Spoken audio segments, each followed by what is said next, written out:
Je n'aurais peut-être pas une formule aussi forte en conclusion, mais je crois qu'effectivement, on est dans un débat important, la poursuite du fait que Nantes réinscrive la Loire au cœur de ses stratégies d'aménagement et d'imaginaire. Dans ce cadre-là, je crois qu'il faut aborder ce débat sans aucun tabou et qu'effectivement, c'est une nouvelle synthèse autour de la Loire. Et ce que vient de dire Émeric Seyssot est au cœur de tout cela. Il y a la question de l'avenir portuaire. Il y a des questions importantes de biodiversité.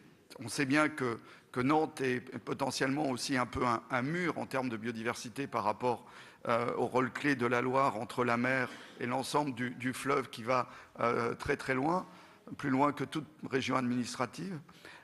Donc on a un enjeu fort à ce niveau-là de trouver la synthèse autour de ces enjeux.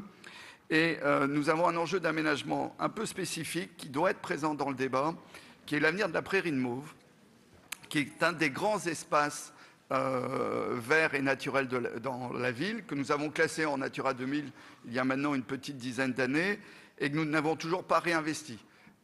Ni en termes de biodiversité, c'est un espace qui est en train de se fermer, alors que potentiellement c'est même un espace de nidification du râle des genêts, l'espèce européenne d'oiseaux la plus en danger, mais on n'en a pas non plus fait un véritable espace récréatif. Et quand on insiste sur le fait aujourd'hui d'associer l'ensemble de la population dans sa diversité à ce grand débat, je crois qu'un élément de succès de ce grand débat public sera notre capacité à associer les populations qui vivent, qui sont sédentarisées depuis des fois très longtemps sur ce grand espace qu'est la prairie de Mauves, à ce grand débat. Si nous réussissons à intégrer effectivement dans le débat des gens qui vivent au bord de la Loire et sur des espaces clés de notre développement de demain, alors nous aurons réussi ce grand débat public.